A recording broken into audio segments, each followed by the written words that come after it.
All right, Gator fans, I am here with a friend of the show, Sports Talk Jay, well-known Tennessee YouTube channel. We talked to him in the fall about the Florida-Tennessee rivalry. He told us all about what we could expect coming out of Knoxville. But today, we are going to talk about what is going on with Tennessee and the NCAA, Florida's investigation with the NCAA. We're going to get into all of it. So, all right. 30,000 foot view. Tell us what Tennessee is accused of. Well, basically, what they're trying to say is that Nico received a plane ride from California to UT. I guess he was supposed to hitchhike or something along those lines. This NCAA thing is so absurd and so ridiculous. Look, players can get paid to play football, basketball, whatever it is. Let's just call it what it is. They don't like that. They like to use the term amateurism. And they like to use that as their shield of they really don't want kids getting paid. That's what it boils down to. They don't like it. So they're trying to work around it to try to kind of undo it in some way, shape, or form. It's not going to work. It's just not. And they have picked a fight with especially Donde Plowman. This lady, she plays by the rules, and she took it on the chin big time with the whole UT thing and Jeremy Pruitt and all that. And she said, we screwed up big time. We're going to pay the price, but we're going to root it all out, and we're going to participate with the NCAA. We're going to hand over all the evidence, and she was perfect on that. The NCAA praised her. Now they're saying UT has done all this crap, and they've gone to their favorite reporters, which is, I think I blanked the guy's name out because he makes Tennessee fans so mad. The Sports Illustrated guy, but they leaked out the information. Right. And it's really got the Vols upset and angry. And the funny thing about this, and Florida's dealing with this too, and so is Florida State, people are getting tired of this. And you'll notice on YouTube, there's a ton of YouTubers out there. None of them are taking glee over this. They're like, sick, nail them, nail the NCAA. And I was actually surprised by that. I thought there'd be some glee and some people being happy over it. They're not. They're not at all. Was it Pete Thamel that you were trying to think of? No, it actually wasn't Pete Thamel. It was Pat Forday. Oh, Pat Forday. Okay. And Dennis Dodson, I believe, is the other fella. They have a thing. They're very angry with the Vols over Greg Schiano. That's what it boils down to, because he didn't get hired here. Sure. They're very angry with the fans, and they've had it out with them on Twitter. There's been a lot of comments. Dodson called us basically redneck hicks that can't spell, and called us Bubba's from Pigeon Forge, misspelled Pigeon Forge. And Forday asked us how much he literally in a report in one of his news articles said, how does it feel knowing you made the worst hire in the history of NCAA football? Why don't you put that on your special rock? You know, we've got a rock here where we write sayings. He said, write it on there about how you screwed up hiring Jeremy Pruitt and you should have hired Greg Schiano. I mean, he got real personal about it. Yeah. You don't do that to Vol Twitter. Yeah, right. So there's a lot of animosity there. Well, that's who broke the story, which that immediately poisoned it for the Vols. So that's interesting that you tell me you think that the leak came from somewhere else, because, you know, from a PR perspective, it would be incredibly smart for Tennessee for this to get leaked on Monday. Chancellor's email comes out yesterday, knowing that this lawsuit would be filed today. The public support behind Tennessee is huge right now. So, could you see an angle where maybe that's how that happened and it worked? I don't know that we're that smart, honestly. See, I can tell you've got a history in professional broadcasting, because only somebody like that would think along those lines. No, I don't think so. I think they were prepared. They knew it was coming. Mm-hmm. Donde Plowman's very intelligent. She's our chancellor, and she does not play games. I'm telling you, you do not want to mess with this lady. She will knock you down. And she was ready. She had her letter ready to go. Our attorney general for the state of Tennessee had their lawsuit ready and already had it with the state of Virginia, with their attorney general. They were so prepared for this, it's almost shocking, because they knew it was going to break at some point. Sure. I think they were just all prepared. And then the NCAA did their typical leak thing that they like to do to their favorite folks. Sure. And it blew up in their face.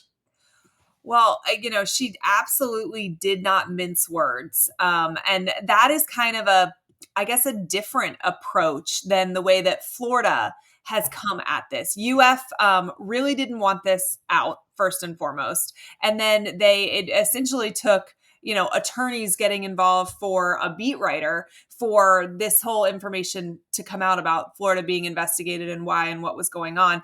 Tennessee has seemed to be very out front with this, attacked it head on. Which method do you think is eventually going to ultimately be more successful? Do you think that Tennessee just being immediately going on the offense was the right move?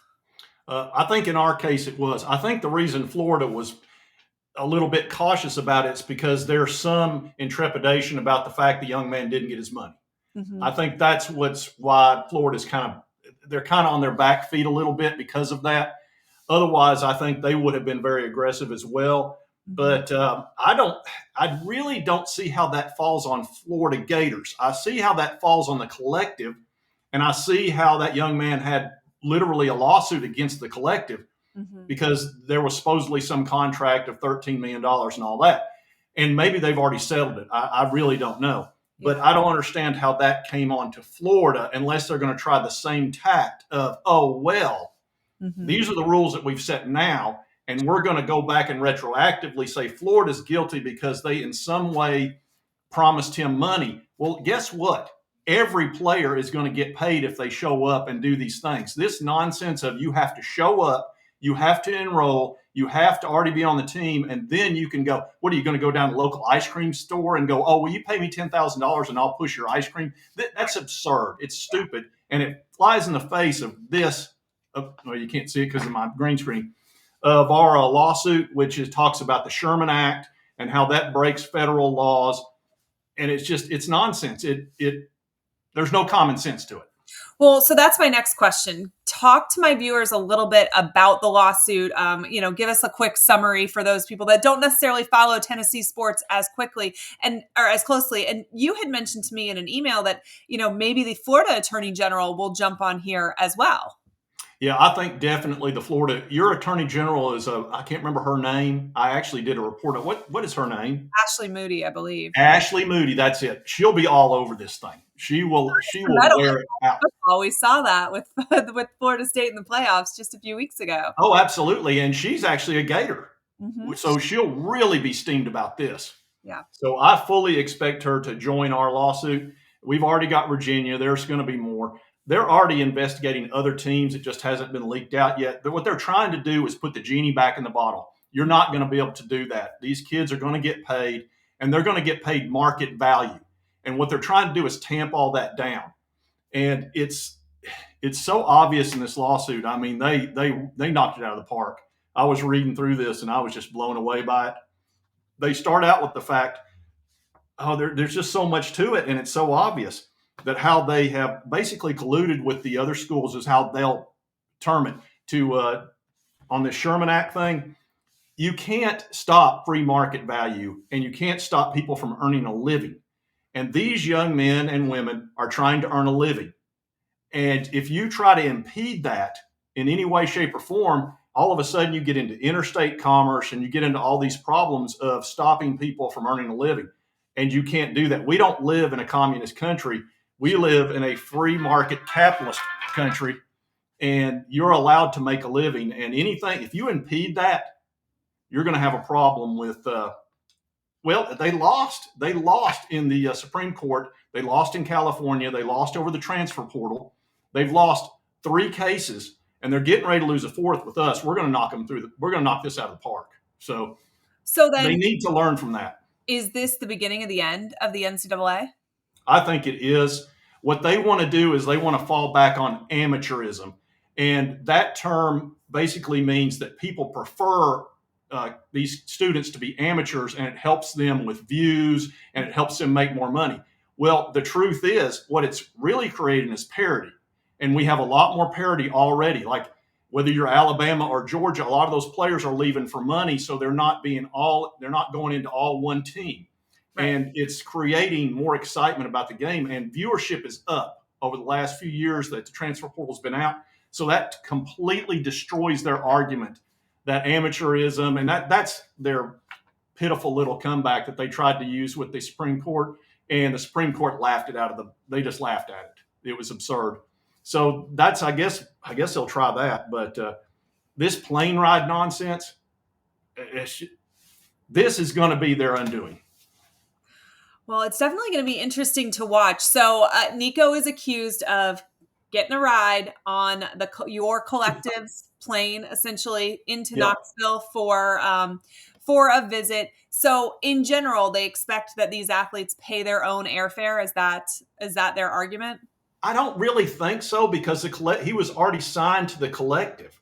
So I really don't understand why the plane ride would be an issue. If you've signed a deal and you've signed away your rights to Spire Sports, which they did, why can't they put you on a plane to a university? That's the part that's really got me confused about this. Mm-hmm. It almost feels like they're trying to use some sort of archaic thing of they have to have their own transportation. It's just, it flies in the face of common sense. I mean, you just kind of almost said it right there of like, what's he supposed to do? Go show up on his own dime at the university? Right. Well, which flies in the face of the financial situation of many of these high school athletes that they don't have the means to travel from California to Tennessee. Some of them don't have the means to travel from city to city, let alone completely across the country. But that shouldn't preclude them from being able to be recruited by those schools across the country. Okay, so you are the NCAA. Or you are the president of a university or something. What common sense changes can we make so that there is some sort of rhyme or reason to all of this? The first thing, they've already kind of stepped in it. I would try to back out of it if it were me, but I know the NCAA enough. I've watched them enough. They're not going to do that. They're going to have to have it rubbed in their face. It's just the way that it is. Sure. And I think one of the reasons they picked on UT is because Nico was a big name, the $8 million and all that. And we had really cooperated and sort of bowed down to them. And they thought, well, this is somebody we can kick around a little bit more. Yeah. And, this will be an easy mark for us. And they thought, well, Florida, they had that problem with Jane Rashada. That's another team we can probably kick around a little bit. And the FSU thing makes no sense. I don't get that at all. You're mad at the guy for driving him to an NIL meeting when he was in the transfer portal, and the coach wasn't even in the meeting. That blows my mind. They actually suspended the guy for 3 games, 2 years, show cause, which I don't think really means anything anymore. And and five kids will not get a scholarship now because he gave him a ride. Was he supposed to call Uber? The crazy thing about that, and we talk about it a lot, the scholarships matter less in a world of NIL because the NIL deals will get bigger, but it does matter from the standpoint. My brother, before he was put on scholarship, was a walk-on, right? And generally, your last couple scholarships, let's call it your 80 through your 85th guy, are guys sometimes that are walk-ons that earn that scholarship at some point during their time at school. Those are the kids that this actually hurts because your number one guy is getting a scholarship no matter how many your team's allocated. But you are hurting that walk-on kid who maybe never even sees the field, right? But he's a tackling dummy during practice. He shows up, he does all the right things, and would normally maybe get rewarded his last year or two with a scholarship. But that's the kid that you're punishing. And that makes it so much worse to me. Well, I can tell you're married to a player and you understand that stuff. I was on scholarship at UT, but I was on the golf team, which was a partial scholarship. Mm-hmm. And we had guys that they didn't have a lot of money, even though they played golf. And if you'd have taken away their scholarship, they couldn't have played. Sure. And it's very frustrating. And it's very unfair. It's very regressive, which stinks. I don't know how they get out of this at this point. I think they're just going to have to get smashed. And then they'll finally realize these kids are going to get paid. And then they'll have to come up with some better rules that are a little bit more reasonable because it just boils down to the fact that the best talent's going to go where the most money is. Sure. And the free market will probably balance it out eventually over time, especially now that you've got some teams getting some talent they never got, like Missouri starting to get talent that they've never gotten. FSU, who had been down, all of a sudden they went in the transfer portal and they went undefeated. Sure. Which is kind of shocking. And Florida, even though y'all have had this horrible 3 years, you'll be back on top before long, which is very frustrating to me as a Vol because whether Billy Napier makes it or not, Yeah. if he doesn't, your next hire is probably going to be that dadgum Lane Kiffin, and then y'all will be good again, and it'll suck. Then the rivalry really gets intense if that happens. Oh, I know because he's such a Steve Spurrier 2.0, only punkier. Yeah. It'll be something, but who knows? Maybe Napier works out. I don't know. I just that his special teams deal. He finally hired a special teams coach, which is a great. I was wondering when that was going to happen, but that's such a sign to me that he may not be the right coach because special teams is important. I mean, nobody thinks it's important. It'll cost you a game like that. It's huge. I did an interview with Urban Meyer a few weeks ago, and Urban was my husband's coach. My husband also had Zook for 2 years, so he had Zook for 2 years and Urban for 2 years. Two guys that really take special teams incredibly seriously. And Coach Meyer told me that when he would do game prep, that he would watch special teams of the upcoming opponent first. He would watch it Sunday morning. And that after he watched all of their special teams film, he would know whether Florida was going to win easily or be in a dogfight based solely on how seriously they took special teams, how many starters were on special teams, and who was coaching the special teams. He's like, if a head coach is coaching your special teams, this is a team I'm going to need to take seriously. And it always, it really resonated with me because I always think like, shoot, if there are other teams watching Florida's special teams from last year, they're thinking they're winning that game easily. But I'm hopeful that this new hire is a realization, right? It's a sign to Florida fans potentially that Napier realizes it's something that deserves focus. It's 1/3 of your game, right?